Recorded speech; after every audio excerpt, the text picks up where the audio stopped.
Ibu bapak saudara-saudari dalam Dhamma, selamat pagi semuanya. Sotiotu Namo Buddhaya. Judul kita pada kesempatan ini adalah pengendalian diri yang menjadi pangkal atau dasar atau asal dari kebahagiaan.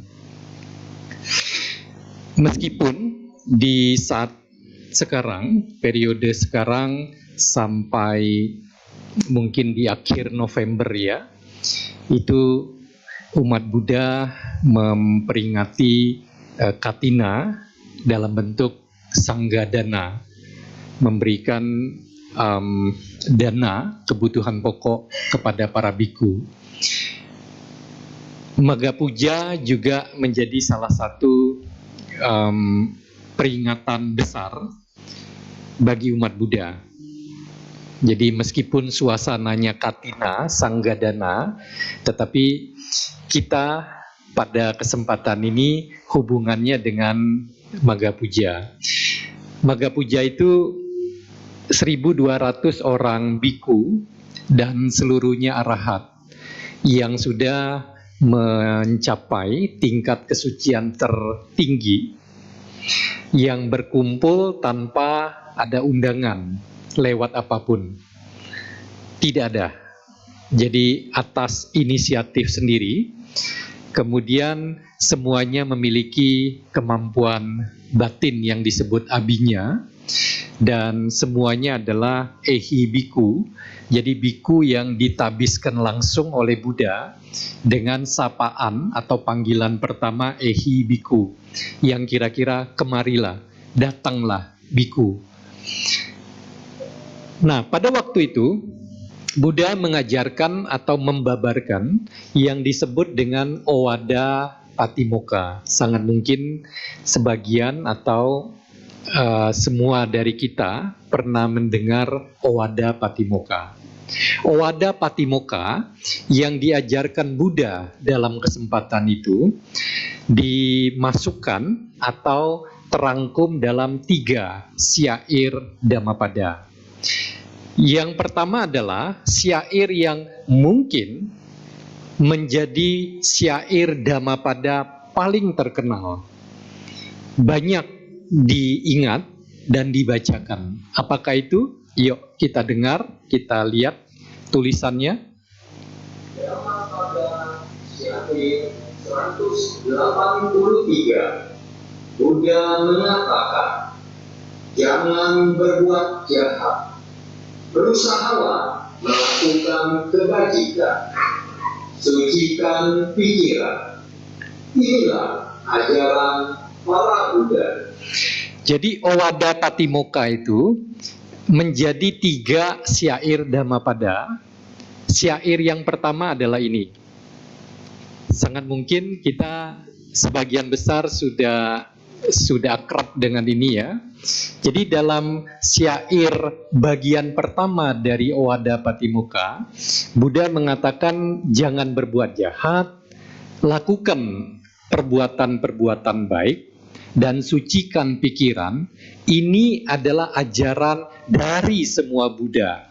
Tidak hanya Buddha Gautama, tetapi Buddha-Buddha sebelumnya maupun Buddha-Buddha yang akan datang, ajarannya terangkum dalam 3 ini. Kemudian bagian kedua dari Owada Patimokkha adalah seperti ini.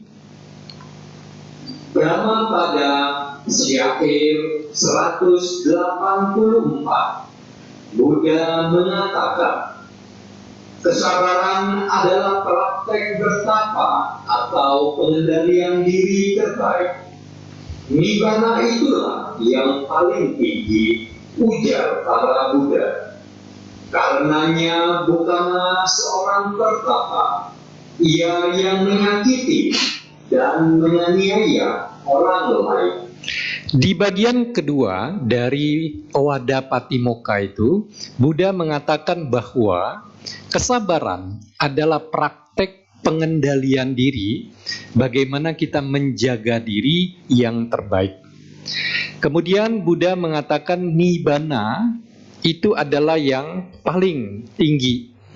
Karena itu disebutnya ultimate, paling akhir, yang menjadi tujuan para penganut ajaran Buddha. Kemudian Buddha mengatakan bukanlah pertapa, tapi dalam hal ini jangan diartikan harus pertapa ya, pertapa artinya para biku, tetapi secara umum kita sebagai manusia itu haruslah menjaga, jangan menyakiti, jangan menganiaya orang lain.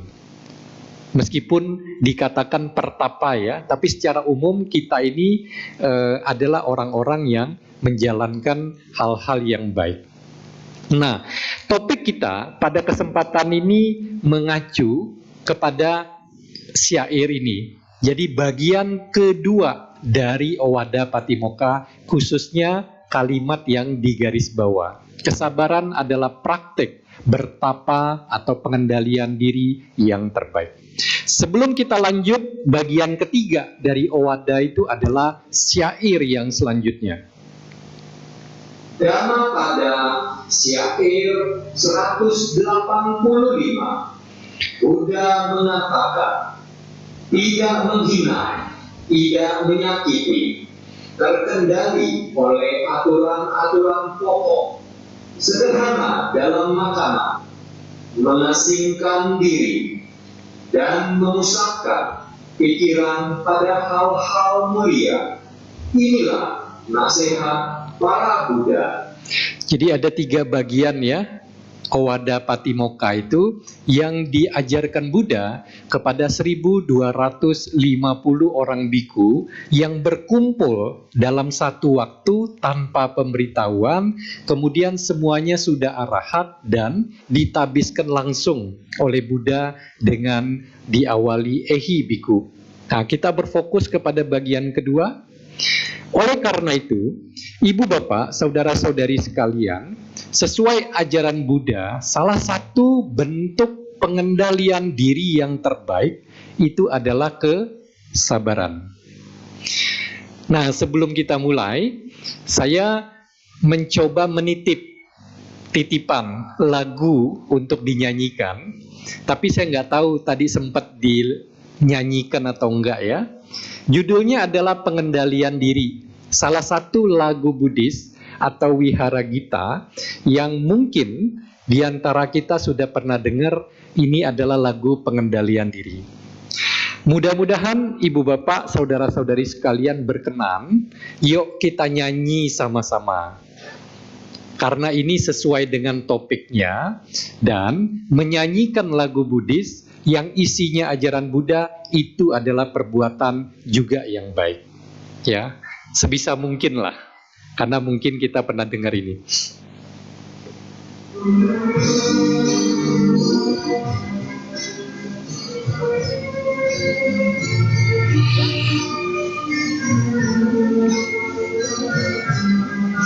Yang bisa suaranya lebih keras ya.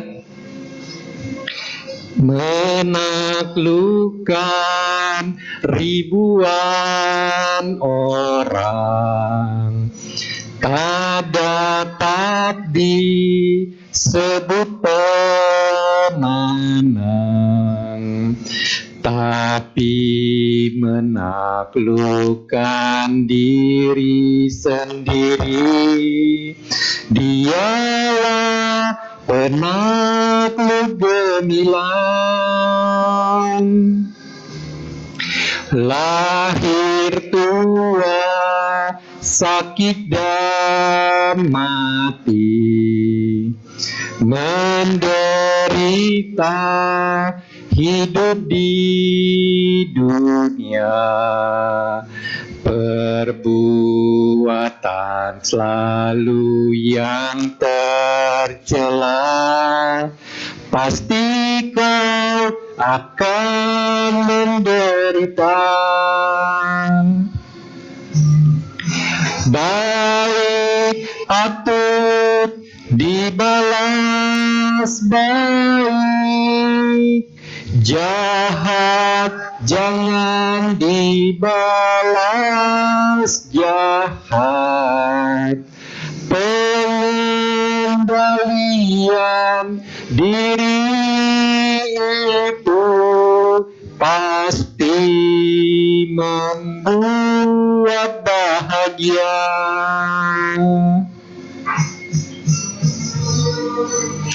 Jadi dalam syair ini dikatakan pengendalian diri itu, kalau kita mampu melakukan dengan baik, maka kebahagiaan adalah milik kita. Hukum karma pasti berlaku, hukumnya alam semesta telah diterangkan oleh Sang Buddha, Sang Guru yang kita puja.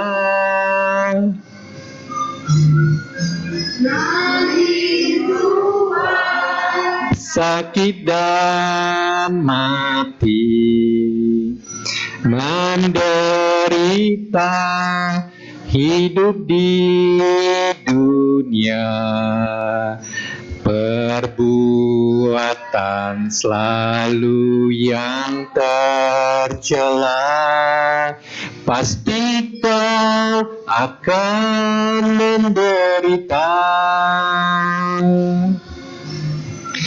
Baik patut dibalas baik, jahat jangan dibalas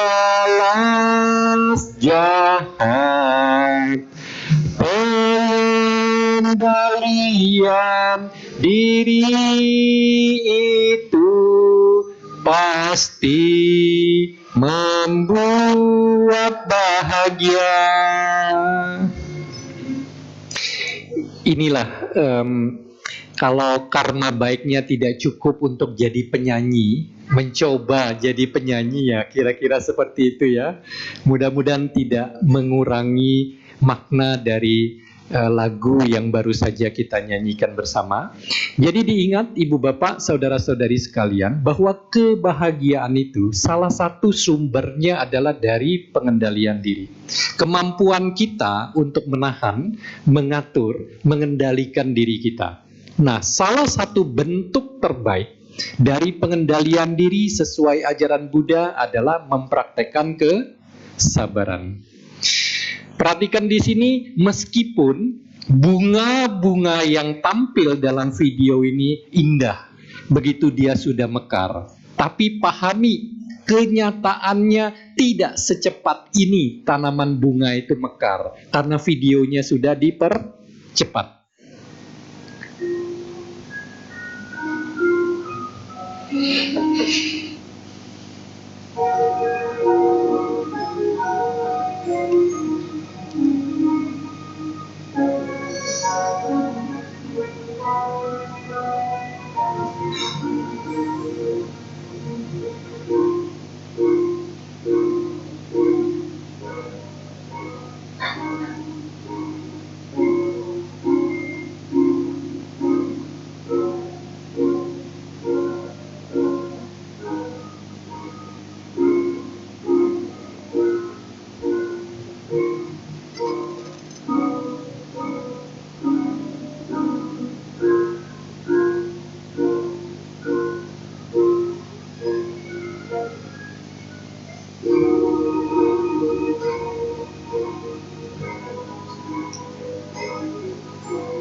Kalau suka dengan videonya, bisa dicari di YouTube ya, banyak.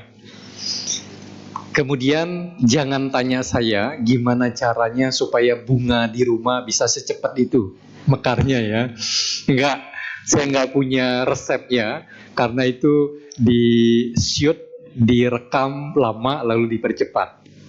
Dalam konteks bunga, apakah kita bisa membuat dia cepat-cepat? Kita nggak sabar. Kita harus nunggu nggak prosesnya? Antar bunga memang berbeda waktunya, tapi umumnya nggak cepat. Kita harus nunggu. Kalau misalnya ibu-ibu yang mengandung, lalu mau buru-buru anaknya keluar, dilahirkan, apakah bisa? Tetap butuh proses lah ya. Wah, Bapak sangat paham. Oke. Hasil karya itu ya Pak ya. Oke. Jadi sebenarnya kesabaran itu adalah hal yang melekat, yang dekat dengan kita sehari-hari. Tetapi sayangnya di waktu kesabaran itu juga kita butuhkan. Kadang-kadang kita nggak cukup sabar. Di jalan gitu ya, macet, panas, orang salah sedikit dan seterusnya.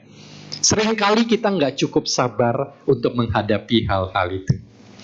Ibu bapak, saudara-saudari sekalian, satu makhluk sebelum bisa menjadi Buddha, itu harus menyempurnakan 10 parami atau paramita atau sifat luhur yang tinggi sekali tingkatnya. 10. Sempurna baru bisa jadi Buddha. Kalau ada salah satu, salah dua, salah tiga, ataupun lebih yang belum lengkap, belum sempurna, tidak bisa jadi Buddha. Buddha Gautama yang ajarannya kita kenal pada waktu sekarang, menyempurnakan 10 ini panjang sekali waktunya, lama sekali. Dalam banyak kehidupan, sempurna baru menjadi Pangeran Siddhartha, menjadi Petapa Gautama, lalu Buddha Gautama. Tapi sebelumnya kelahiran kehidupannya banyak sekali. Menyempurnakan 10 parami atau paramita. Salah satunya, nomor 6 apa? Kesabaran. Jadi, berita baiknya pada hari ini, 1 dari 10 Anda sudah dapat materinya hari ini. Tinggal lengkapin 9 Anda jadi Buddha loh. Nah, 1/10 hari ini, 1 dari 10. Tetapi sebetulnya antara kesabaran dan ketidaksabaran itu sehari-hari itu normal, wajar. Jadi artinya jangan setiap hal kita itu sabar, tunggu, biarkan gitu ya, tidak mengambil tindakan. Bukan seperti itu. Bayangkan kalau kondisi kita seperti tikus yang tampil dalam video ini. Peran utamanya ada di tikus. Dia harus buru-buru lari nggak kalau kondisinya seperti ini?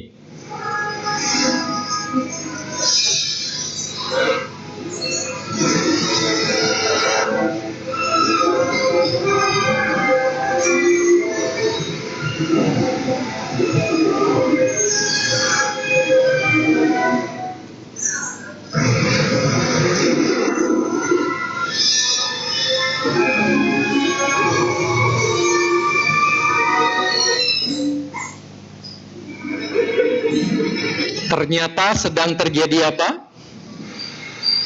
Ngecor. Mereka nggak sadar. Semencornya masuk ke lubang-lubang tikus itu. Tikusnya yang kelabakan. Nah, kalau si tikus ini sabar, alon-alon asal kelakon gitu ya. Kira-kira selamat nggak dia dari semen itu? Jadi yang ingin saya sampaikan adalah kesabaran itu memang praktek kehidupan yang baik, tetapi tergantung dengan situasi dan kondisinya. Bukan dalam semua hal, dalam semua kasus kita harus sabar gitu ya. Ada kebakaran, ada hal yang urgent, sabar gitu ya. Sabar itu seringkali diartikan pelan-pelan, lambat-lambat.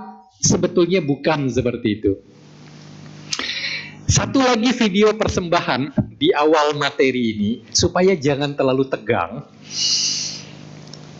Seorang pekerja istirahat siang hari, pulang ke rumah, menyaksikan istrinya lagi ada apa-apa dengan pria yang lain.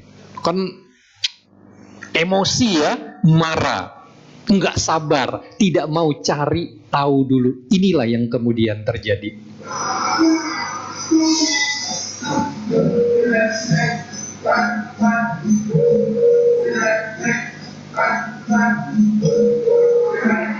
Dia pulang ke rumah, membayangkan ketemu istrinya tercinta, tapi dia lihat ada mobil lain, bukan kendaraan dia. Dia ngintip lewat kaca, dan inilah yang dia lihat.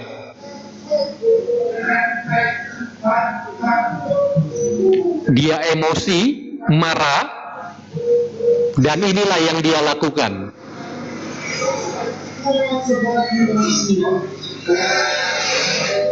Ternyata apa? Istrinya dapat hadiah mobil.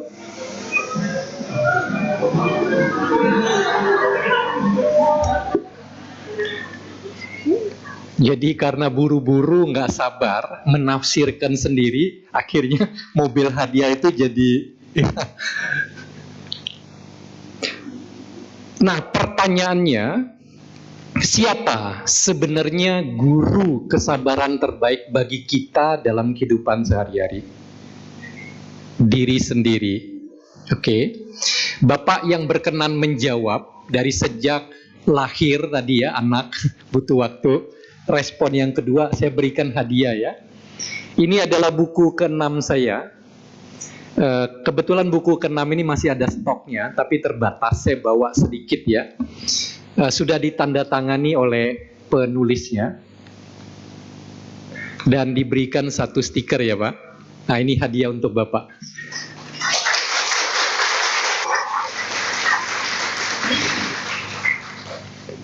Oh, sudah langsung mau diambil. Oke.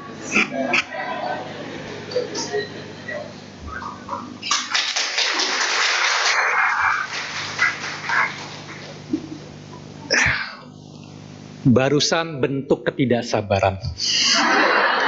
Tapi nggak apa-apa, kan nggak ada resiko kan. Hanya sedikit.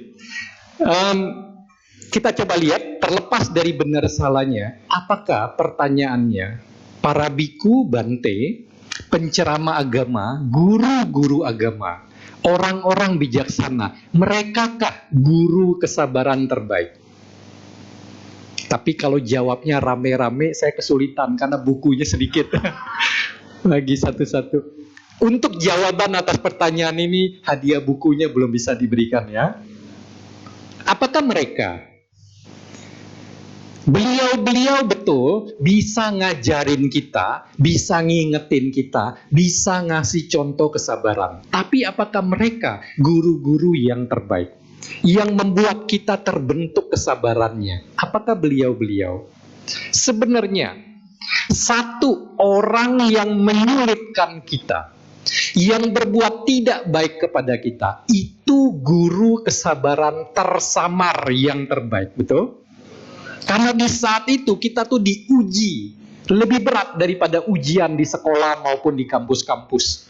Supaya kita nggak bales, supaya kita nggak doakan buruk, supaya kita nggak pukul dia, ngocehin dia, kan begitu. Yang kedua, guru kesabaran terbaik itu adalah situasi, kondisi, jadi bukan orang, yang tidak menyenangkan, tidak memuaskan kita. Setuju? Dan banyak loh dalam kehidupan ini yang tidak sesuai dengan harapan kita itu muncul. Harapan kita begini, kenyataannya begono. Nah, supaya beda ya. Kalau begini dan begini, sama itu. Nah, begitu. Begini dan begitu berbeda. Kita menjadi apa? Enggak puas, enggak sabar, dan melakukan tindakan-tindakan yang kurang baik. Kalau beliau-beliau yang pertama bisa ngajarin kita, ngingetin kita, ngasih contoh. Tetapi yang paling berat, paling sulit itu yang menyulitkan. Tidak mengenakan, tidak sesuai dengan harapan kita. Ada dua jenis kesabaran yang perlu kita latih, kita praktekkan. Supaya kesabaran itu bisa menjadi ciri atau kemampuan yang kita munculkan. Yang pertama adalah Sabar terhadap hal-hal yang kecil yang tidak mengenakan. Sangat mungkin sehari-hari kita ada di tempat yang udaranya agak panas. Apalagi sekarang suhu meningkat ya, merasakan kalau kita pergi keluar gitu ya, lebih panas dari biasanya. Pengap itu selain udaranya kurang segar, juga ya biasanya panas juga. Berisik padahal kita lagi butuh ketenangan. Lalu macet. Betul-betul ya, macet. Selepas COVID itu tidak langsung menurun, malah beberapa tempat lebih parah macetnya. Nah, hal-hal ini dianggap sebetulnya hal-hal yang kecil, melatih kesabaran tingkat yang lebih rendah, lebih kecil. Selain ini, ada hal-hal yang lebih besar, lebih menantang kita untuk mempraktekkan kesabaran. Setuju nggak ini? Lebih besar tantangannya. Dicaci maki orang, dasar lo nggak punya otak, dasar lo otaknya didengkul, sekalian aja otaknya di telapak kaki gitu ya. Tanggung bener didengkul. Kenapa didengkul sih? Saya jadi penasaran. Kenapa orang bilang kalau mau ngomongin orang itu dianggap pikirannya nggak bener, otaknya didengkul?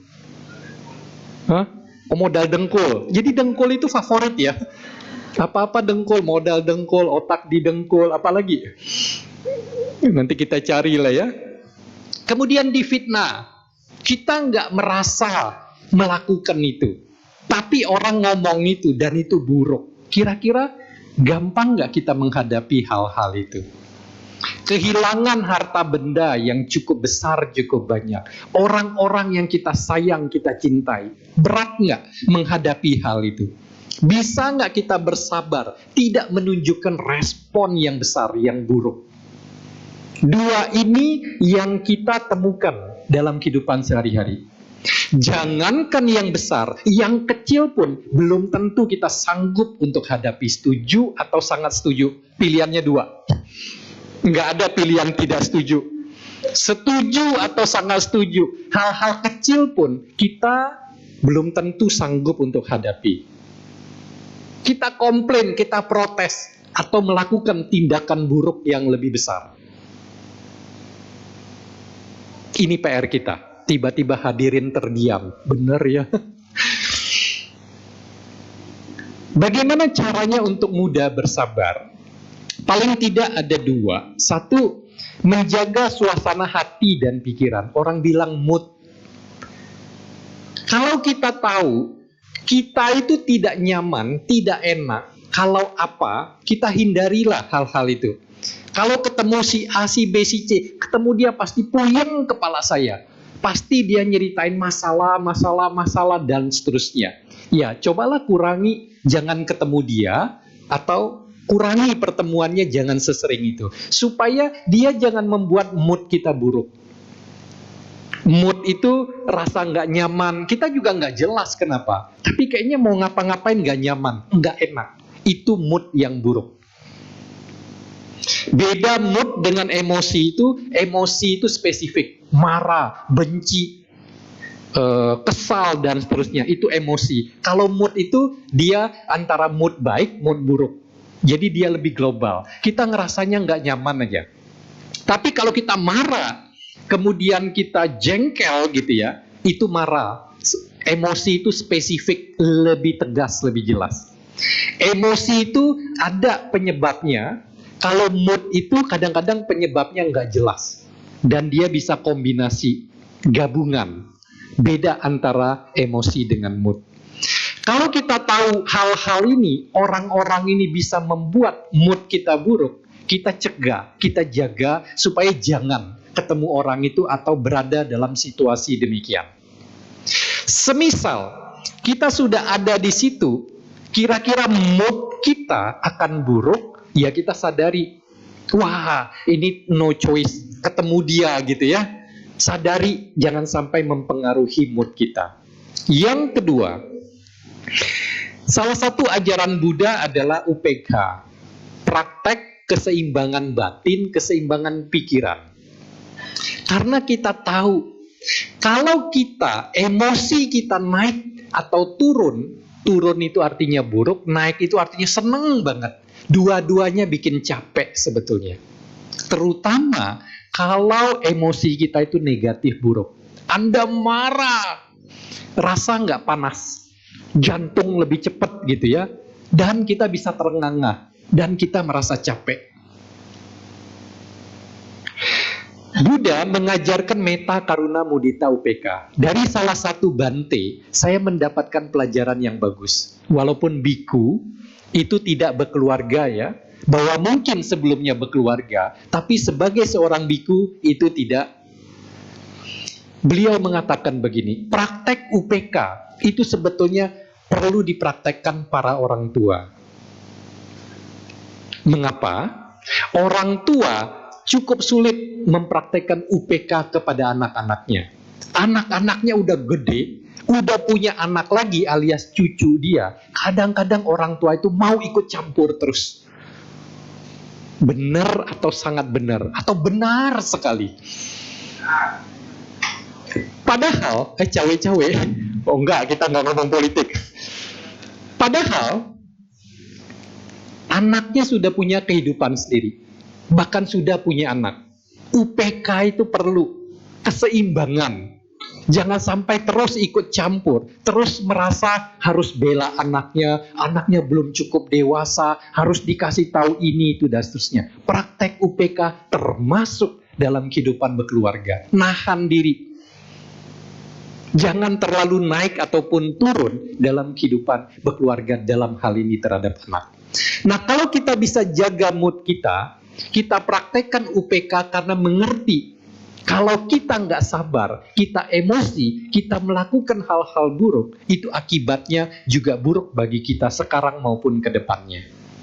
Maka lebih mungkin kita praktek kesabaran. Berbeda dengan teman-teman kita di keyakinan lain, sesuai ajaran Buddha, kesabaran itu tidak cukup dipelajari teorinya saja. Betul nggak? Kita belajar kesabaran A sampai Z, panjang banyak tekniknya. Kita nggak praktek. Bisakah kesabaran itu kemudian terbentuk, muncul, berkembang dalam diri kita? Susah. Ini adalah praktek. Karena itu sambungannya, kesabaran tidak bisa diminta, harus dilatih. Karena itu, kalau kita mendoakan mulai dari sekarang, ibu bapak gunakan kata-kata yang lebih tepat secara ajaran Buddha. Jangan turut berduka cita, turut apa, semoga diberikan kesabaran. Benar nggak kata-kata itu? Kalau sesuai ajaran Buddha, benar nggak kesabaran bisa diberikan? Nah, mulai dari sekarang, yuk kita gunakan kata-kata yang lebih sejalan dengan ajaran Buddha. Semoga memiliki kesabaran, ketabahan, kekuatan dalam menghadapi kehilangan itu. Itu lebih tepat. Semoga memiliki, bukan semoga diberikan. Siapa yang mau memberikan? Kita sabar, memang kita bisa kasih. Ntar malam saya transfer kesabaran ke kamu. Apakah bisa seperti itu? Percayakah kita bisa ditransfer, dibagi? Kita deket-deket orang sabar deh, nanti nular sabar gitu ya. Kok kayaknya nggak masuk akal? Kesabaran itu kualitas diri di dalam diri kita yang dibentuk, dibangun, bukan diberikan oleh orang lain. Karena itu, mulai dari sekarang kita gunakan kata-kata yang tepat, baik kepada teman di luar ajaran Buddha maupun teman-teman Buddhis kita. Semoga memiliki ketabahan, kesabaran, kekuatan menghadapi kondisi yang kurang baik ini. Itu lebih sesuai. Orang sabar bukan orang lemah, bukan penakut. Ini kita ngomong esensi sebenarnya. Ada juga sih orang lemah, orang penakut, itu yang kelihatannya sabar banget. Tapi kalau kita praktekkan, kita punya kekuatan, kita punya kemampuan, kita punya kuasa, tapi kita sabar. Nah, itulah yang dimaksud. Bukan orang lemah, penakut, nggak punya keberanian atau harga diri, tetapi orang sabar itu adalah penakluk diri. Lagu kita di awal mengatakan, menaklukkan ribuan orang tak dapat disebut pemenang, tapi menaklukkan diri sendiri, itulah pemenang yang sejati. Satu ketika Buddha diundang oleh seorang Brahmana. Dalam riwayat Buddha, Brahmana itu sering diulang-ulang, tapi bukan Brahmana yang sama. Brahmana itu tingkatan orang di dalam kehidupan di seputar Buddha di zaman itu. Jadi Brahmana itu bukan nama orang. Satu ketika Buddha diundang oleh Brahmana. Cerita ini terkenal, bahkan dikutip, digunakan oleh sesi motivasi lah, orang-orang luar populer. Satu ketika Buddha diundang oleh Brahmana.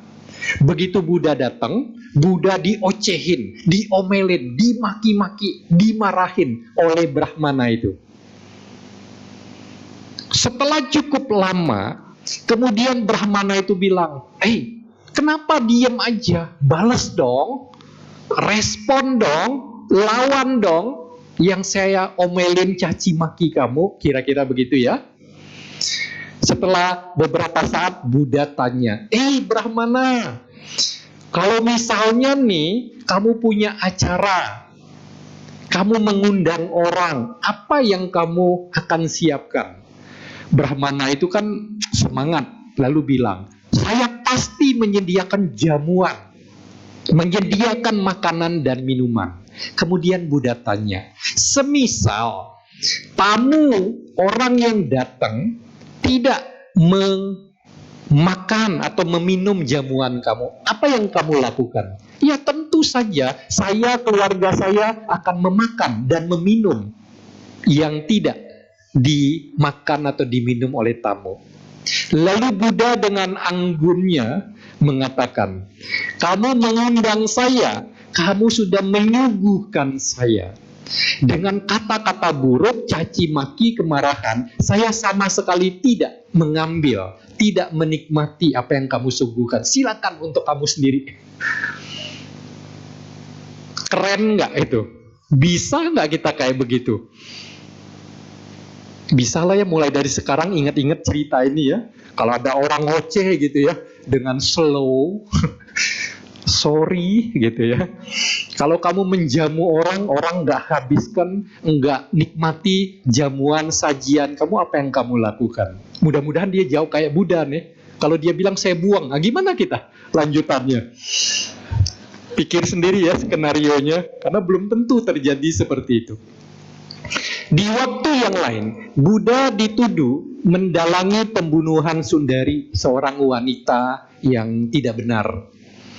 Kemudian Ananda mengajak Buddha untuk pergi pindah ke tempat lain untuk menghindari supaya tidak dituduh-tuduh yang nggak benar seperti ini. Buddha mengatakan, kira-kira lah ya, bukan kalimatnya persis seperti ini. Memang kalau pindah ke tempat lain, tuduhan yang tidak benar seperti ini pasti nggak ada, bebas. Apakah begitu? Kata Ananda, ya nggak juga sih. Ya kalau begitu ngapain kita pindah gitu ya? Hadapin aja, kira-kira kayak begitu. Di waktu yang lain, Bante Sariputta, dua biku, siswa Buddha yang paling unggul, kiri dan kanan. Sariputta adalah biku yang terunggul, terbaik, tertinggi dalam hal kebijaksanaan. Satu ketika diundang oleh Brahmana, tapi bukan Brahmana yang sama, yang sudah dikasih pelajaran oleh Buddha, bukan. Dia mengundang biku Sariputta, kira-kira mirip seperti Buddha, disajikan caci maki, kemarahan, dan seterusnya yang buruk-buruk. Teriak-teriak di depan Bante Sariputta. Setelah sekian lama, Brahmananya terengah-engah, capek sendiri, lalu bilang, kok kamu nggak balas sih? Kenapa kamu diem aja? Bante Sariputta menjawab kira-kira seperti ini. Saya tahu tidak ada yang bermanfaat, yang baik dalam kata-kata kamu.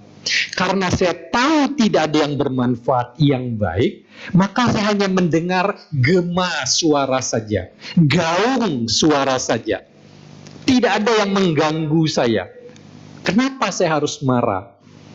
Jadi Bante Sariputta mengabaikan kata-katanya karena tidak ada yang baik dalam kata-kata si Brahmana itu. Kalau hanya sekedar suara yang cukup kencang, tidak cukup untuk mengganggu ketenangan Bante Sariputta. Nah, saya lupa ya dalam buku tersebut atau bukan Bapak, saya tuliskan, saya lupa. Saya terlibat dalam 16 buku. Jadi saya lupa isi-isi persis di dalamnya ya. Dalam salah satu buku saya menuliskan begini. Misalnya sekarang sudah mulai musim hujan, kan bisa ada tiba-tiba guntur, geledek, atau apalagi ya namanya ya, petir, yang tiba-tiba jeger gitu ya. Kalau petir, guntur, geledek itu muncul, dan biasanya tiba-tiba nggak pakai permisi, Anda berani ngomelin dia? Anda berani ngomelin dia coba? Bisa-bisa berikutnya dia datang ke Anda yang ngomong itu kan. Kenapa? Karena kita anggap itu adalah lumrah, wajar, sesuatu yang take it for granted. Ya emang udah kayak begitu, kira-kira kan begitu ya. Jadi kita itu nggak marah. Nah, Bante Sariputta kira-kira mempraktekkan itu. Ada orang-orang gak baik, omongannya, tindakannya tidak baik, itu lumrah dalam kehidupan ini karena kita rata-rata belum sempurna. Kalau itu lumrah terjadi, kenapa kita harus merespon berlebihan? Sama seperti respon kita kepada petir, kepada geledek, kepada guntur itu. Yang meskipun mengagetkan kita, membuat jantung kita berolahraga lebih kencang, kita nggak merespon yang buruk kepada dia. Saya juga kaget kemarin di daerah Tangerang, saya tidak tahu apakah sama dengan di sini atau di tempat Bapak Ibu berada. Di daerah Tangerang Selatan itu dari sejak sore sampai malam, menjelang malam sekali, ada 4 kali hujan yang berbeda. Jadi hujannya sudah berhenti, ada jeda waktu, muncul lagi ada 4 kali. Di yang kedua kali saya kaget karena tiba-tiba kencang sekali. Untung saya ingat cerita ini, jangan ngoceh. Itu alami, udah diem gitu kan. Kalau saya ngoceh, berikutnya dia bisa deket-deket saya, berbahaya kan, nggak bisa datang ke sini. Satu ketika ada seseorang yang bernama Sokrates. Sokrates ini dianggap filsuf. Filsuf itu orang yang pintar dalam pengetahuan, juga punya kebijaksanaan. Filsuf namanya Sokrates. Satu ketika si Sokrates ini terlihat tidak bersemangat, terlihat lemes. Kira-kira kayak begitu ya. Kemudian orang-orang mulai menanyakan, karena biasanya Sokrates ini ceria, riang, gembira, menyenangkan. Orang-orang tanya, bro, mungkin ya, kok hari ini berbeda? Biasanya senang, ceria, gembira, membuat orang juga semangat. Kok hari ini loyo, letoy, lesu, letih, lemah? Apalagi? Belum mulai? Oke, terima kasih kontribusinya. Apa mau dikasih buku juga? Saya pernah mengumpulkan 16L kalau nggak salah. Dulu zaman BB, BlackBerry, masih ingat istilahnya? L apa? Lemot. Berarti pernah pakai BB, mungkin itu ya. Lemot itu apa? Lambat gitu ya. Saya pernah kumpulkan. L itu banyak sekali. Orang-orang tanya kepada Sokrates, kok hari ini kamu berbeda? Sokrates jawab, iya, karena hari ini istri saya sakit. Hui, orang-orang langsung, gila, keren lo, 4 jempol buat dia. 2 jempol tangan, 2 jempol kaki juga diangkat. 4 jempol. Kamu gila sebagai suami ya, istri kamu sakit juga turut merasakan, dan seterusnya. Orang-orang memuji Sokrates. Kemudian Sokrates menjawab, iya sih, istri saya sakit hari ini. Karena dia sakit, dia nggak ngocehin saya lagi, dia nggak ngomelin saya lagi, dia nggak ngerewetin saya lagi, karena sakit. Jadi saya itu tidak punya kesempatan mempraktekkan kesabaran hari ini karena istri saya sakit. Dia nggak bawel, cerewet, and the gang. Dan teman-teman cerewet, bawel, apa tuh?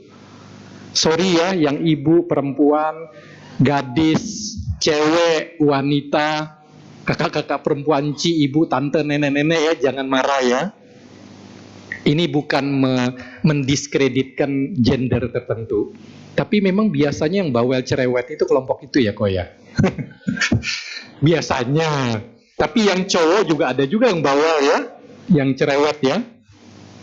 Jadi ternyata si Sokrates itu sedih bukan hanya karena istrinya sakit, tapi karena istrinya sakit jadi diem. Jadi nggak ngoceh-ngoceh, nggak bawel, nggak cerewet kepada dia suaminya. Dia anggap biasanya itu untuk cara dia mempraktekkan, melatih kesabaran. Karena hari ini istrinya tidak ngoceh, dia hilang kesempatan berlatih kesabaran. Langsung ibu towel ke bapaknya, ingat loh ya, kalau mulai hari ini saya bawel cerewet, ingat Sokrates, latihan kesabaran. Ya, terserah masing-masing mempraktekannya gimana. Saya hanya penyampai berita aja. Penyampai berita dalam perang, messenger itu jangan dia tatain. Jadi saya hanya menyampaikan berita atau cerita. Praktek masing-masing hasilnya gimana saya nggak terlibat. Ya, dalam perang terburuk sekalipun messenger tidak boleh diapa-apain. Harus kembali dengan selamat. Walaupun ada juga sih perang yang musuhnya terima kabar buruk, messengernya di ini. Tapi saya berdoa semoga tidak terjadi ya. Saya boleh pulang dengan aman nanti ya. Jangan diapa-apakan. Ada satu teknik dalam EQ, emotional quotient, kecerdasan dalam emosi. Dalam dunia kerja, saya juga punya aktivitas di dunia akademik, mengajar di kampus-kampus, dan juga sebagai profesional bekerja. Di kampus maupun di dunia kerja, selalu diomongkan seperti ini. IQ, kemampuan inteligensi, kepintaran, itu mengantarkan untuk masuk ke dunia kerja. Mengantarkan. Tetapi yang paling berpengaruh menentukan keberhasilan di dunia kerja itu adalah EQ, bukan IQ. IQ itu kepintaran, keterampilan, itu mengantarkan tesnya bisa dilewati. Tapi keberhasilan selama di dunia kerja lebih tergantung kepada EQ atau emotional quotient. Bagaimana dia mengelola emosinya.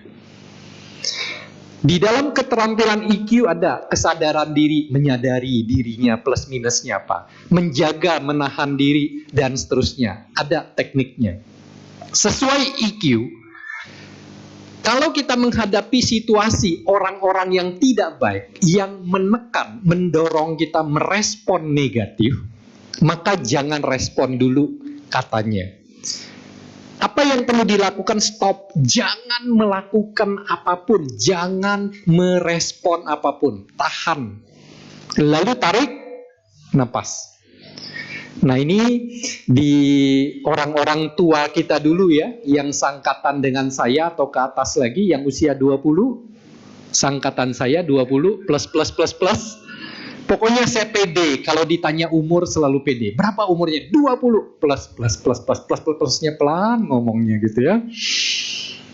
Ingat orang tua kita zaman-zaman dulu bilang apa? Jangan sering narik napas panjang, karena itu dianggap banyak masalah hidupnya. Kayaknya berat gitu ya. Mungkin ingat ya, ada orang tua zaman dulu yang mengatakan gitu, jangan narik napas panjang, itu orang yang lagi hidupnya berat. Padahal narik napas panjang itu memasukkan oksigen lebih banyak ke dalam aliran darah dan bisa capai otak kita. Kalau otak kita oksigennya cukup, maka dia bisa lebih jernih, lebih tenang dalam merespon, dalam memutuskan.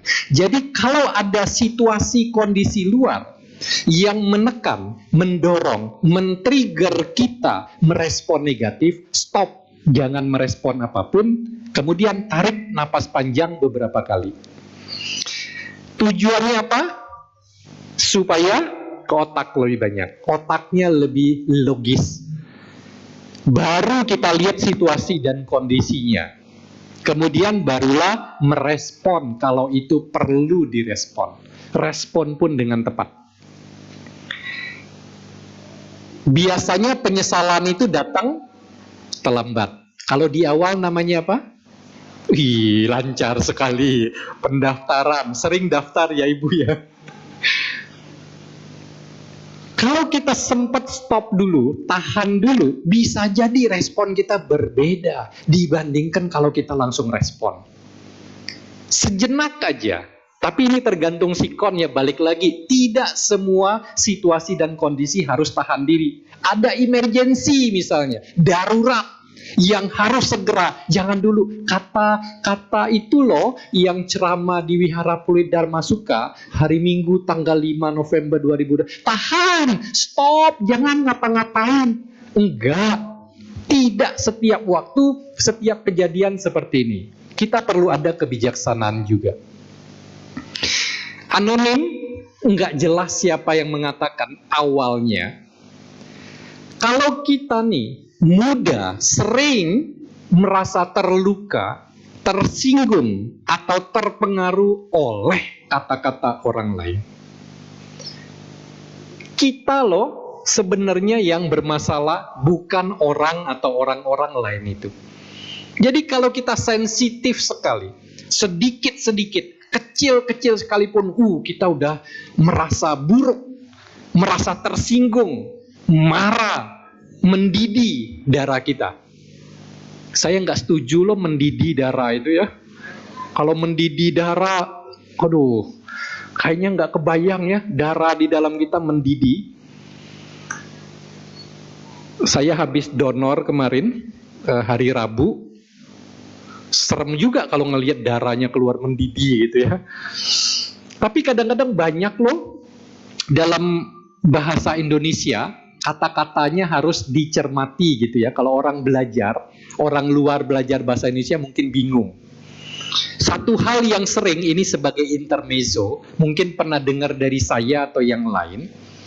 Orang biasanya lebih suka, lebih senang, lebih pro, lebih serak dengan orang yang tinggi hati atau rendah hati.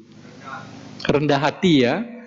Kalau saya, baik orang tinggi hati maupun rendah hati, saya nggak serak. Nggak cocok. Kalau orang rendah hati atau tinggi hati, berarti hatinya tidak terletak di tempat yang sesungguhnya. Itu tanda-tanda kesehatannya bermasalah. Ya. Hatinya rendah gitu ya, hatinya tinggi gitu. Hati itu di sini kira-kira. Jadi kalau saya ditanya orang, gimana dengan orang tinggi hati, rendah hati? Enggak, saya mau hatinya normal-normal aja, sedang-sedang, jangan tinggi, jangan rendah. Dengan cara itu sama, orang bilang besar hati, kecil hati, berarti hatinya nggak normal gitu ya. Keras hati, lemah hati, hatinya juga nggak normal. Ya, itu intermezzo aja ya. Jangan diingat-ingatnya yang benar.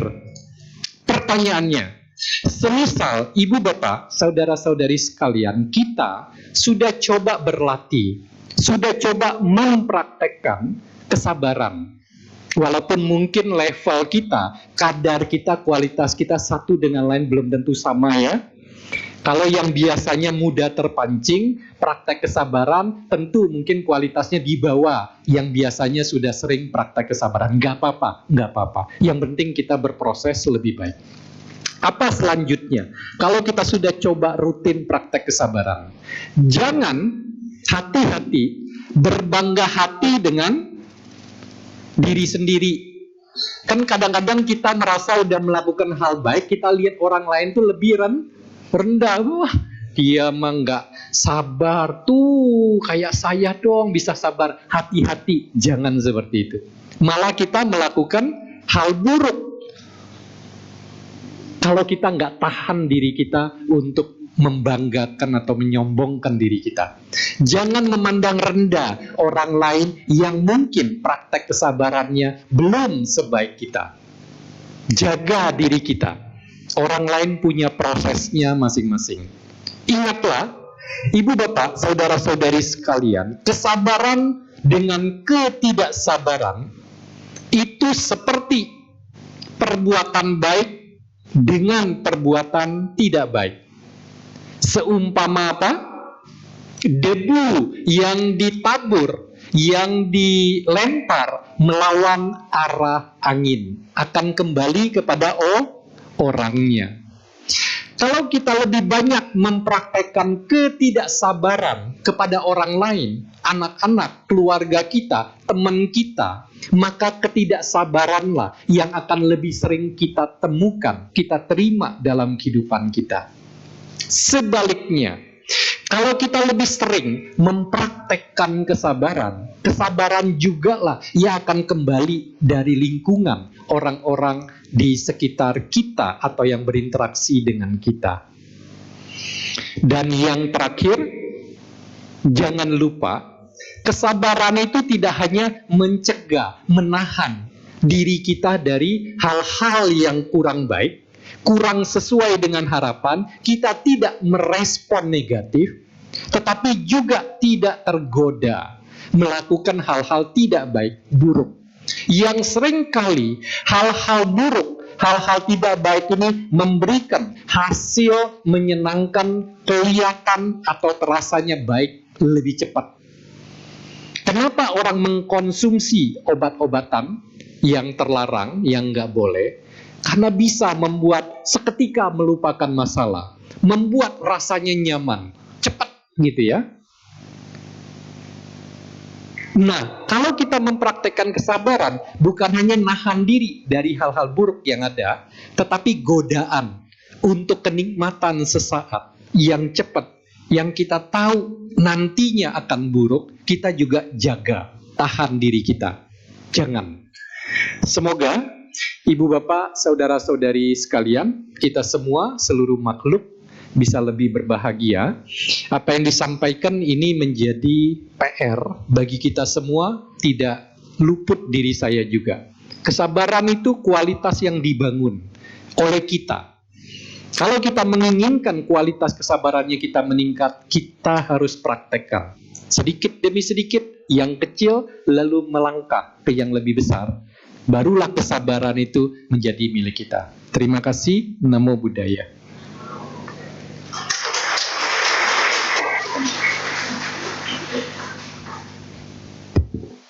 Terima kasih Romo atas dhamma desananya. Baiklah, kita akan masuk ke sesi tanya jawab. Kita ada 2 metode bagi Bapak Ibu yang ingin bertanya langsung kepada Romo, nanti bisa maju ke depan untuk bertanya langsung atau dengan cara menuliskan pertanyaannya di kertas yang sudah kami sediakan di depan tempat duduk Bapak Ibu. Dan nanti dapat diberikan kepada saya ketika saya mengelilingi ada masalah ini. Dan untuk pertanyaan yang masuk kepada Romo, juga ada titipan dari Romo untuk memberikan buku kepada petanya. Sambil menunggu pertanyaan yang masuk, marilah kita menyanyikan sebuah lagu. Petugas dipersilakan.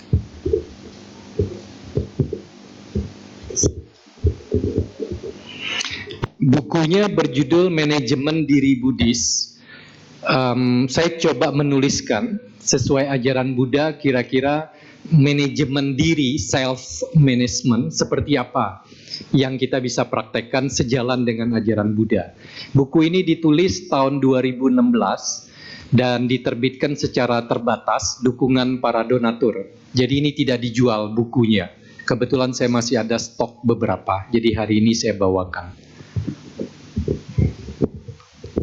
Para hadirin, mari kita nyanyikan lagu berjudul Masihkah Ada pada halaman 68.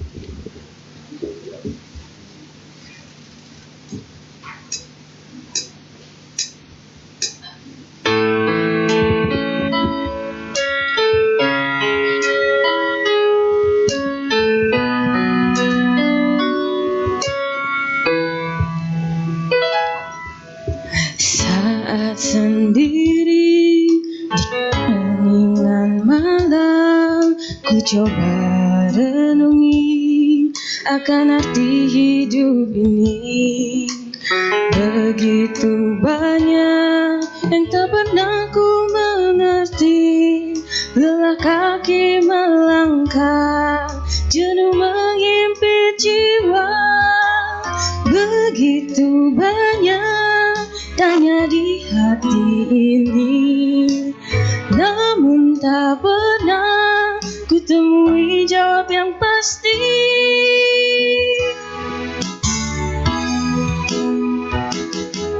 Masihkah ada di hati kita kejujuran dan ketulusan? Mengapa kita harus berdusta pada diri sendiri?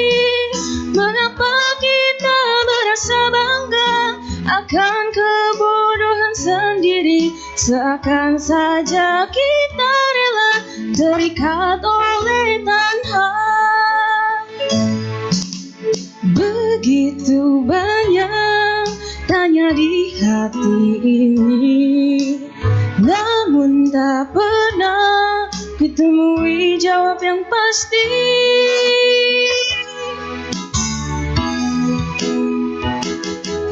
Masihkah ada di hati kita kejujuran dan ketulusan? Mengapa kita harus berdusta pada diri sendiri? Mengapa kita merasa bangga akan kebodohan sendiri? Seakan saja kita rela terikat oleh tanha. Masihkah ada di hati kita kejujuran dan ketulusan? Mengapa kita harus berdusta pada diri sendiri? Mengapa kita merasa bangga akan kebodohan sendiri? Seakan saja kita rela terikat oleh tanha. Kan saja kita rela terikat oleh tanha. Terima kasih.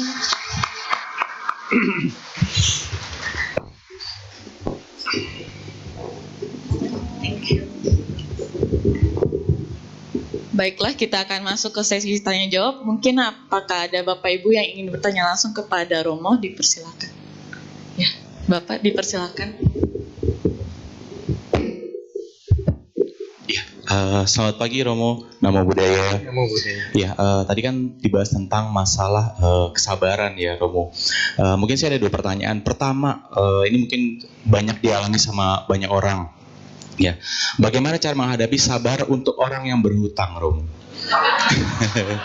pasti banyak mengalami gitu. Entah itu mungkin saudara, teman dekat gitu ya. Dan bagaimana tips untuk mengatasinya? Karena kalau menurut saya kadang orang kita ngasih hutang, tapi pada saat kita tagih dia lebih galak gitu. Jadi kalau saya pribadi berprinsip ya udah saya mau ngutangin untuk sejumlah uang yang saya relakan gitu. Bukan berarti saya nggak punya ya, tapi saya nggak mau kasih. Yang kedua ialah kultur Indonesia lebih banyak yang nggak enakan gitu. Terkadang karena nggak enakan ini kita diem-diem, akhirnya nggak ngomong, akhirnya bikin keadaan lebih nggak enak lagi Romo. Nah kita yang melihat seperti itu jadi greget atau nggak sabar. Nah bagaimana menurut Romo untuk kultur nggak enakan ini Romo? Terima kasih. Kelihatannya responnya meriah ya. Berarti memang kejadiannya cukup banyak. Yang paling mudah ya memang jangan ngutangin sih. Nggak ada sebab, nggak ada akibat gitu ya. Kalau nggak ngutangin ya tidak perlu tagih-menagih. Tapi memang prakteknya kan nggak sesederhana itu ya. Artinya kadang-kadang memang kita sikonnya membutuhkan bantuan kita, kemudian kita pun mampu untuk membantu itu. Satu ketika ada Wisaka ini adalah salah satu siswi Buddha dari kelompok wanita, salah satu yang terbaik dianggapnya. Pernah dengar nama Wisaka? Nah, Wisaka ini pada waktu akan menikah, papanya namanya Bendaharawan Danajaya. Papa dari Wisaka memberikan nasihat. Tapi nasihat ini untuk Wisaka akan menjalani kehidupan berkeluarga dengan suaminya. Ada 10 nasihat. 3 nasihatnya adalah memberi hanya kepada yang memberi, tidak memberi kepada yang tidak memberi, memberi kepada yang juga memberi maupun tidak memberi. Bingung nggak Anda? Ini tidak mudah ditafsirkan, tetapi saya akan jelaskan. Yang pertama apa? Kata Papa Wisaka kepada anaknya, memberi kepada yang memberi. Artinya, kalau kita mau menolong, kita tahu orang itu memang tahu berterima kasih, tahu membalas budi. Itu berilah, tolonglah. Yang kedua, tidak memberi kepada yang tidak memberi. Kita udah tahu, kita udah dengar bahwa orang ini jangankan membalas budi, berterima kasih juga enggak. Maka, sorry, daripada nanti muncul masalah, malah ribut lebih berat, udah kita enggak tolong dalam hal itu. Ini maaf ya, termasuk kepada lingkaran keluarga. Kenapa ayah dari Wisaka memberikan nasihat itu? Kalau kamu terus memberi kepada orang yang tidak memberi, lama-lama kamu akan habis juga. Kalau kamu habis, keluarga kamu habis, apakah itu yang diinginkan dalam konteks kehidupan biasa normal ya? Jangan katakan Buddha melengkapi paraminya, melepas gitu ya, sampai anak istrinya juga dilepas. Nah, ini juga kadang-kadang sering menjadi polemik. Tega benar ya, Bodhisatta anak istrinya diberikan kepada orang yang meminta, dijadikan budak. Kenapa Bodhisatta begitu kejam? Ternyata ada ceritanya. Bodhisatta waktu itu belum Pangeran Siddhartha, segala kehidupan sebelum-sebelumnya. Tahu kakek atau mertuanya dia, orang yang berada, akan membebaskan mereka. Kira-kira kayak gitulah. Jadi Bodhisatta itu udah tahu akan terjadi seperti apa walaupun dia melepas anak istrinya. Itu pun tidak gampang. Tahu itu bukan berarti kemudian mudah. Dan kenyataannya si orang yang minta dijadikan budak itu anak istrinya, itu juga tidak gimana-gimana kok. Tapi itu proses bagi calon Buddha atau Bodhisatta itu. Nah, dalam hal ini, kalau kita udah tahu orang itu tidak tahu berterima kasih membalas budi, masih terus bantu dengan sumber daya keluarga kita, kita yang akan habis.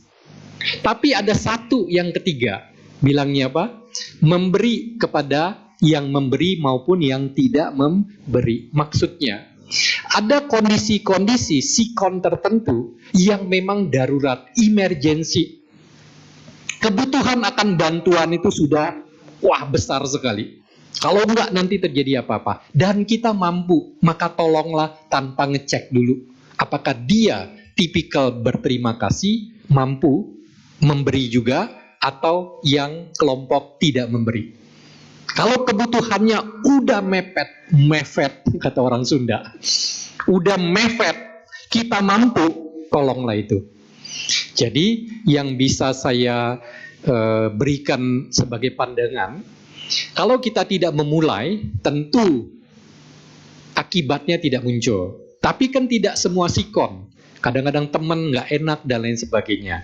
Ya cobalah, paling nggak kita tahu tipikal orang ini seperti apa. Kalau dia tipikal tidak memberi, clear, jelas, ya sudah, kita pun tidak, gitu ya. Dan sebaliknya yang tadi, kemudian seberapa kritikal misalnya gitu. Kalau enggak terjadi hal buruk gitu, kita pun mampu. Tadi Bapak memberikan juga tips kepada kita bersama, Kalaupun membantu, diikhlaskan di awal. Kalau terjadi hal buruk, dia nggak balikin, saya rasa nilai jumlah segitu, kalau saya ikhlaskan, betul-betul tidak dibayar, saya masih sanggup menanggung. Itu mungkin lebih baik. Dan saya tahu cukup banyak orang melakukan praktek itu. Dia ngasih tidak sebesar yang diminta, dan dia udah siap. Andaikan itu tidak dibayar sekalipun, itu sudah direlakan, masih dalam kekuatan untuk menanggung. Kira-kira seperti itu. Jadi mohon ampun Bapak, saya tidak ada tips yang nyeleneh, aneh-aneh gitu ya. Kenyataannya memang demikian. Cukup sering terjadi yang berutang lebih galak kepada pemberi utang pada waktu ditagih. Ini sudah kenyataan. Apakah itu kemudian mau dijadikan alibi, cara untuk mengelak? Lu ya bikin perjanjian ya, kalau ditagih nggak boleh lebih galak. Mungkin boleh juga ya, di awal gitu kan. Kalau dia siap tanda tangan gitu, bisa juga kita tunjukin di kemudian waktu kan. Mungkin boleh juga ya, terobosan hari ini ya. Demikian Bapak, terima kasih, pertanyaannya bagus sekali. Boleh kita berikan bukunya. Terima kasih ya Pak.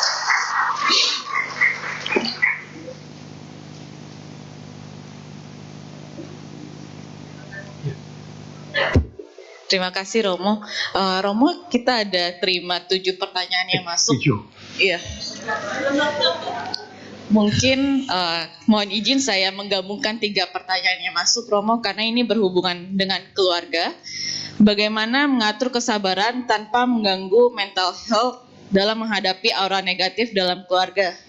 Contohnya seperti praktek sabar kepada keluarga yang pemarah, dan perlakuan mertua yang tidak suka dengan menantunya yang tinggal serumah. Ya Romo, terima kasih. Jadi kira-kira ada 2 gitu ya. Satu dalam keluarga itu, tapi nggak disebutkan tegas apakah pasangan atau anak atau mungkin orang tua yang pemarah, situasinya ketidaksabaran itu dihadapi. Kemudian yang kedua, secara khusus menunjuk mertua dengan saya cari dalam bahasa Indonesia, tapi boleh nanti dibantu dicek ulang. Katanya mantu dan menantu itu tidak menunjuk laki-laki atau perempuan. Kan katanya kalau mantu itu laki-laki kalau nggak salah ya, menantu itu perempuan, atau sebaliknya. Saya cek dalam bahasa Indonesia, baik mantu maupun menantu tidak menandakan laki-laki atau perempuan. Jadi kalau anaknya perempuan, berarti kan suaminya yang menjadi dia gitu ya, berarti kan laki-laki. Itu disebut mantu atau menantu, katanya sama aja secara bahasa. Gitu ya, betul ya Ibu ya? Oke. Pertanyaan atau gabungan pertanyaan itu mengambil contoh mertuanya apa? Galak, pelit, bawah kepada ininya. Nggak cocok lah kira-kira gitu ya. Bagaimana menghadapi itu?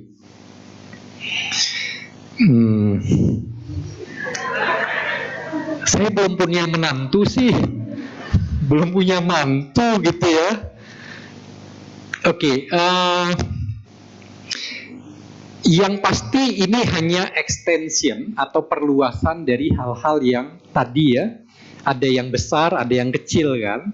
Bisa orang, bisa situasi dan kondisi yang membuat kita itu nggak nyaman, nggak sesuai.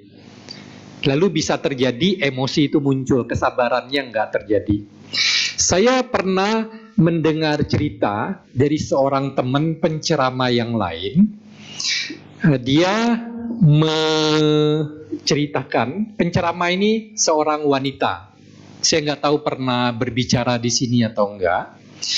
Apa yang dia katakan itu sesuai dengan cerita motivasi.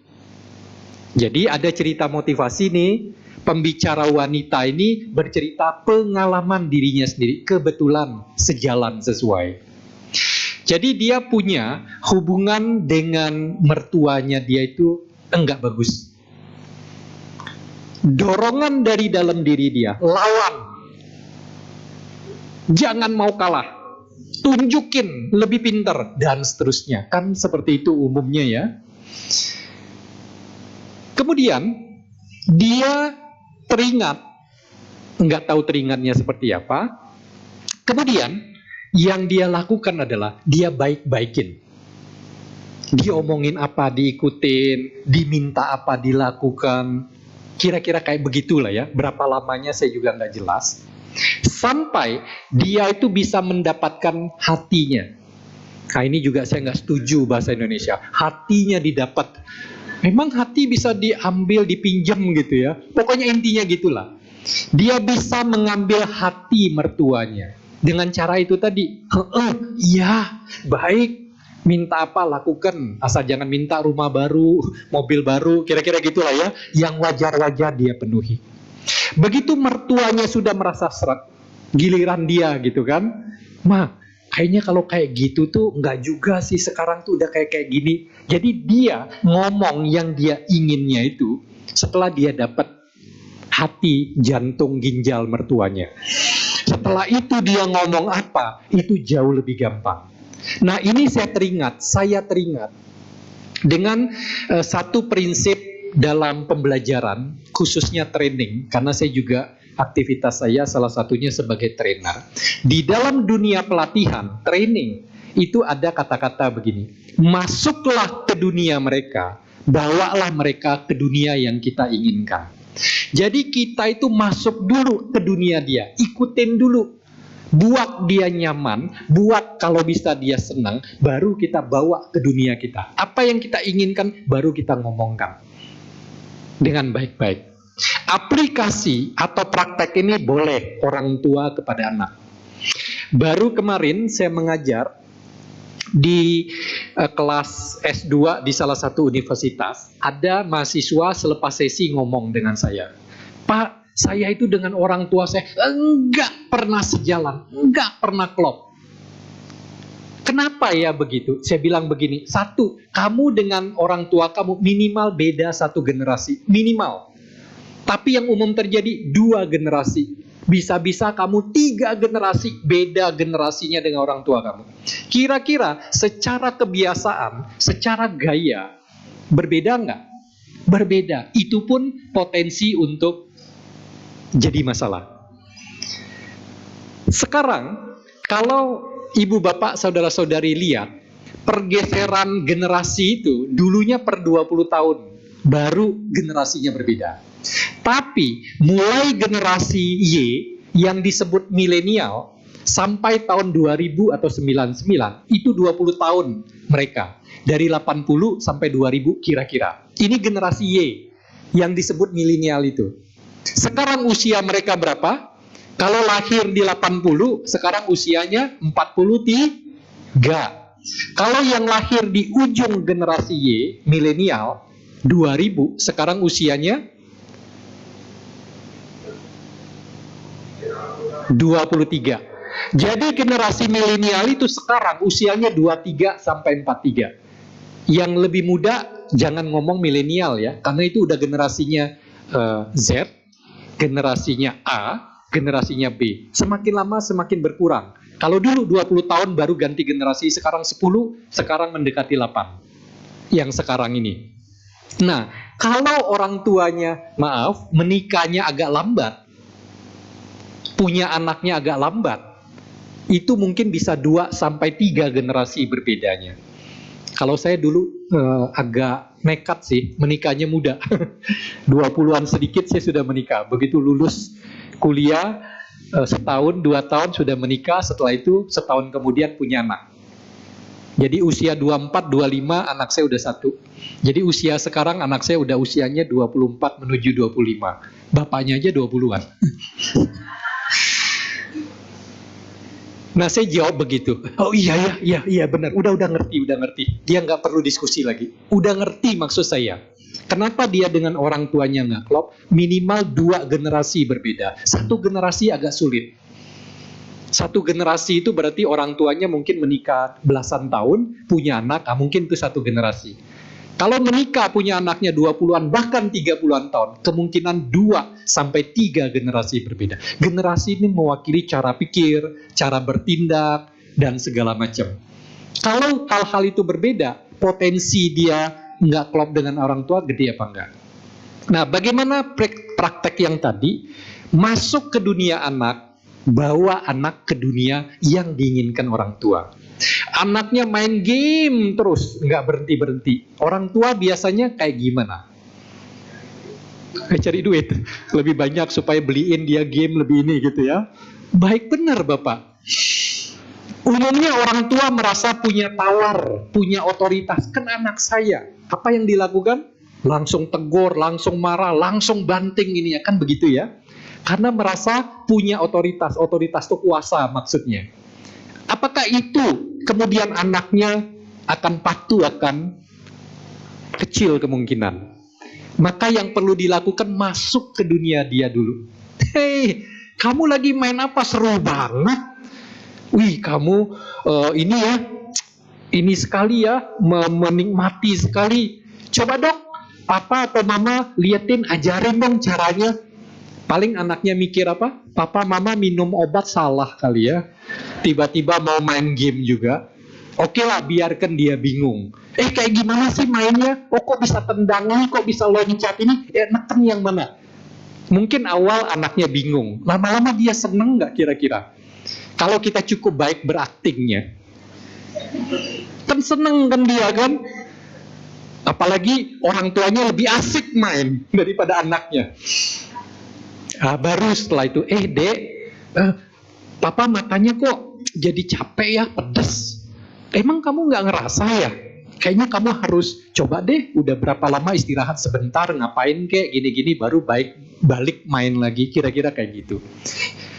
Kemungkinan dia akan lebih terima nggak kalau cara kita begitu, daripada kita nunjukin kuasa kita langsung. Dengan kita masuk ke dunia dia dulu, dia merasa nyaman, dia merasa lebih dekat dengan kita, kita bawa dia ke dunia kita yang kita inginkan, lebih mungkin dia mau. Nah, seperti contoh yang tadi, saya tahu ini gak gampang bagi seorang mantu atau menantu, terutama orang tuanya, mertuanya ini ya, apa aja dikomentarin, tidak mempraktekkan UPK, apa aja dikomentarin, diatur, diprotes, dan lain sebagainya.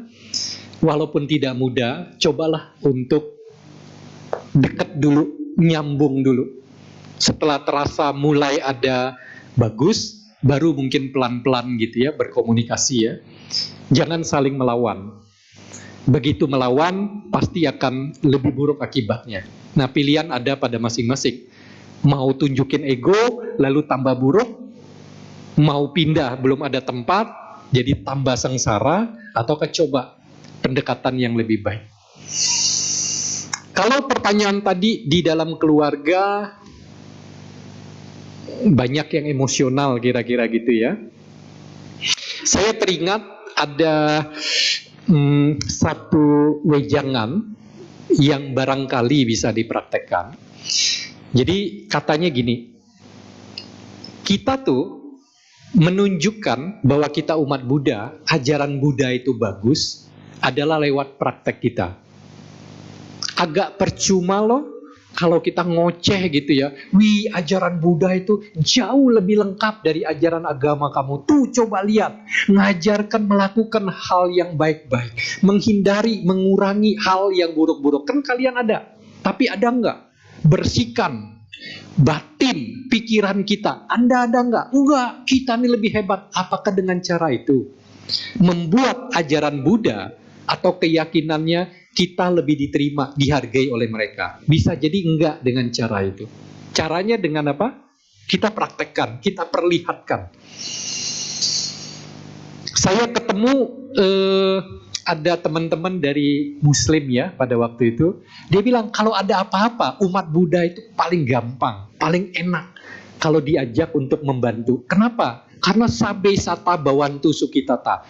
Ini benar, ini benar. Ini bukan bagian dari intermezzo. Semua makhluk kita harapkan lebih baik, berbahagia. Semua makhluk itu tanpa kecuali loh, tidak hanya umat Buddha. Inilah yang membuat kita itu dipahami dengan lebih baik. Karena kita nggak ada hanya umat Buddha aja semoga lebih berbahagia, enggak. Orang binatang pun juga sesuai ajaran Buddha, termasuk yang kita harus bahagiakan. Nah, jadi dalam hal ini saya teringat seperti itu. Kalau ketidaksabaran, emosi yang lebih dominan dari situ, kita harus mulai dari diri kita. Saya tahu sekali lagi ini nggak gampang. Daripada kita saling tunjuk, kamu nggak sabar ya. Ingat begitu kita nunjuk, jari yang lain nunjuknya ke kita. Daripada kita bilang, kamu nih orang nggak sabar, kalau kayak gini celaka nanti hidup kamu, nggak panjang umur, berantem dengan orang. Daripada kita ngomong kayak gitu, kita mulai dulu tunjukkan kesabaran itu. Mungkin dengan praktek kita itu akan bisa menjadi contoh, bikin malu yang lain, dan seterusnya. Mudah-mudahan itu terjadi ya. Meskipun saya paham tidak gampang untuk melakukan itu. Banyak hal kok dalam kehidupan tidak gampang. Kita menginginkan yang baik itu tidak gampang. Yang buruk lebih gampang untuk dilakukan. Terima kasih atas penanya 3 yang digabungkan jadi 1. Dikasih buku atau enggak? Bukunya ada 12 totalnya. Dibagi dengan pengurus. Jadi mungkin sisanya sekitar 7 atau 8 mungkin ya. Iya. Nanti kita bagikan setelah kebaktian, Romo. Oke. Iya. Mungkin Romo ini ada pertanyaan yang terkait kiat-kiat mengurus anak, apakah kita boleh skip karena sudah di jawaban pertanyaan sebelumnya? Ataukah Romo ada masukan lain? Karena dimensi mengurus anak itu luas sekali ya. Saya menulis satu buku, judulnya Parenting Tips. Ada e-booknya. Kalau Anda berminat, nanti saya bisa kasih ke pengurus. Nanti pengurus yang kirimkan ya ke Bapak Ibu. Parenting Tips. Tips itu artinya kiat praktis yang gampang untuk orang tua menumbuh kembangkan anak. Ada 2 definisi, tumbuh dan kembang. Tumbuh itu secara fisik, secara pikiran. Kembang itu dia mampu memunculkan potensi yang terbaik. Itu arti tumbuh kembang. Dimensi anak itu luas sekali. Apa yang saya sampaikan masuk ke dunia mereka, lalu bawa mereka ke dunia yang kita inginkan, itu lebih global ya. Hanya bagian tertentu dalam kehidupan anak. Dalam konteks ini sih terlalu terbatas. Kalau pertanyaannya tadi luas sekali ya. Jadi bukan saya tidak mau menjawab, tetapi pertanyaan tadi bagaimana mendidik anak kira-kira seperti itu akan terlalu panjang kalau direspon. Jadi mungkin di waktu yang berbeda, di kesempatan acara yang berbeda, barangkali saya bisa berbagi lebih tentang hal itu. Tapi sebelum itu paling e-booknya aja yang bisa saya kirimkan. Jadi dalam bentuk file PDF bukunya. Baik, terima kasih Romo. Mungkin pertanyaan selanjutnya, mengapa kita harus masih bersabar padahal masih ada orang yang tidak suka kepada kita dan berbuat jahat dan tidak menyerah sampai di situ untuk berbuat jahat kepada kita? Ibu bapak sekalian, mungkin pernah ingat ya, saya pernah membawakan topik tentang karma itu kalau nggak salah udah 2 kali. Ingat inti karma itu, hukum karma itu apa? Enggak ada yang kebetulan. Enggak ada yang kebetulan. Ada reason atau alasan. Ada keterkaitan karma. Meskipun kita tidak melakukan hal buruk, tapi hal buruk datang nggak, terjadi nggak kepada kita. Kalau teman-teman kita di luar berbeda keyakinan, mungkin menjawabnya itu adalah cobaan, ujian, apalagi ya. Tapi memang umat Buddha biasanya bertanya, kalau itu cobaan, itu ujian, Kenapa saya tidak diuji, dicoba dengan hal-hal yang baik? Kasih harta banyak sekali, gitu ya. Kenapa cobaannya harus yang berat? Kenapa bukan dia aja dicoba? Jangan saya deh gitu. Saya nggak usah dicoba lah, nggak usah diuji lah. Kan kita boleh bertanya begitu ya. Nah, kalau dalam ajaran Buddha, kenapa kita mengalami hal buruk, orang lain tidak? Karena tidak lepas dari karma masing-masing. Bahwa karma atau perbuatan kita nggak ingat dulunya gimana, sehingga kita menerima hal buruk untuk hal yang tidak kita lakukan, itu tidak lepas dari karma atau perbuatan kita sendiri. Entah kapan, entah di mana, entah bagaimana kita pernah lakukan itu, mungkin kita nggak ingat. Jadi seperti pertanyaan tadi, berulang-ulang orang yang sama tidak baik kepada kita. Sangat mungkin kita pernah melakukan kesalahan kepada dia.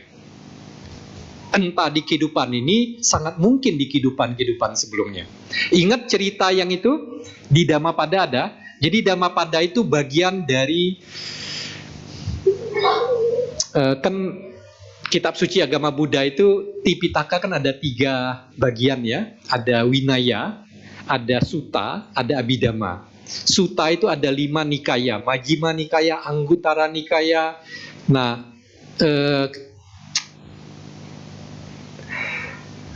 Dhammapada itu bagian dari Sutta Pitaka.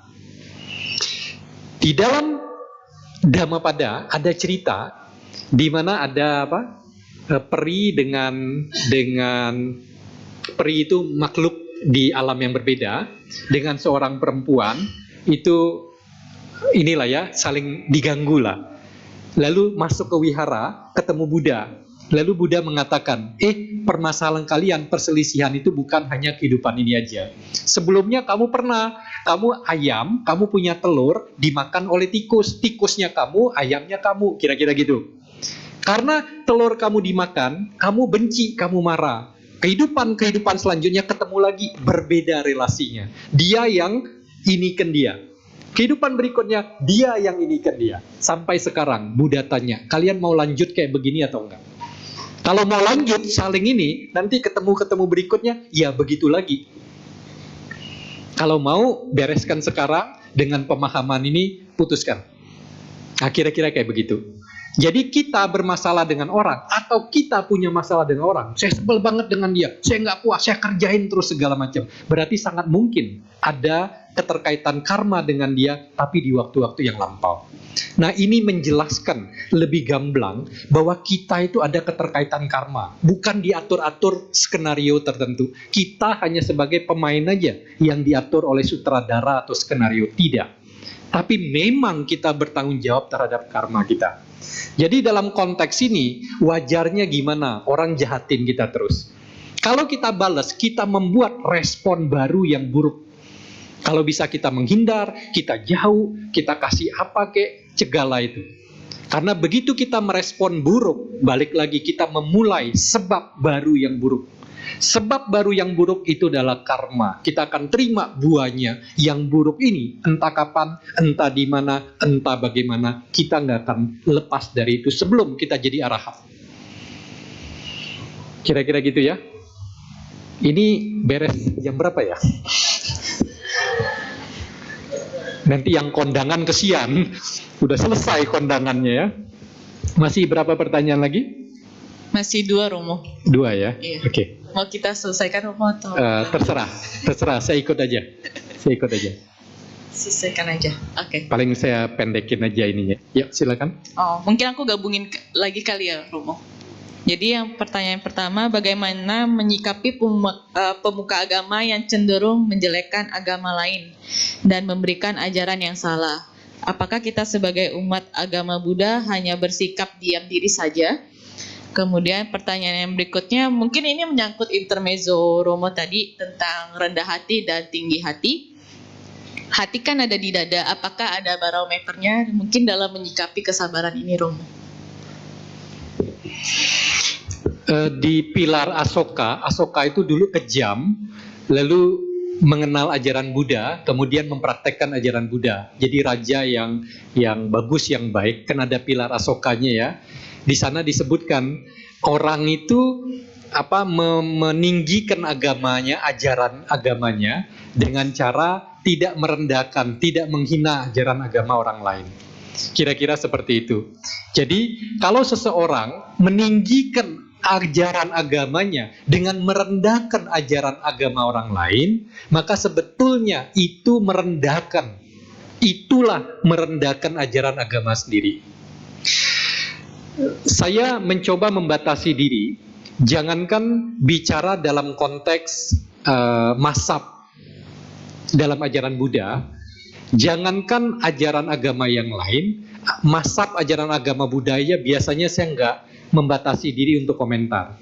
Kan dalam ajaran Buddha ada beberapa tradisi ya, ada Theravada, ada Mahayana, ada lagi yang lain. Karena saya tidak cukup banyak belajar mereka, jadi cenderung saya nggak berkomentar atau berpendapat.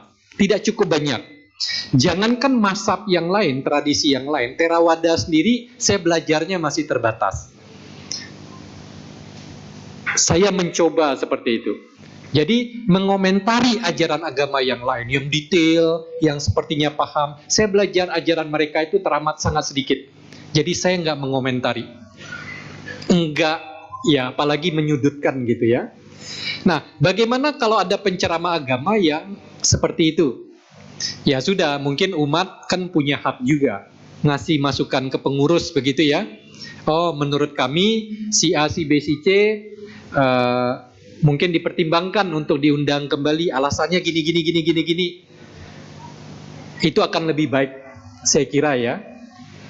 Ya, pengurus juga belum tentu serta-merta langsung percaya. Mungkin coba cari pendukung, bukti, lihat rekaman kalau ada. Kalau memang itu membuat pengaruh yang buruk, bisa jadi pengurus punya hak juga untuk tidak mengundang yang bersangkutan. Nah, kalau kami dari kalangan penceramah, khususnya dari Magabudi, Majelis Agama Buddha Theravada, kita sih selalu menekankan kepada penceramah-penceramah itu, baik yang baru maupun yang lama, untuk menahan diri. Kalau tidak punya penguasaan yang cukup, jangan memaksa diri untuk berkomentar atau menyampaikan.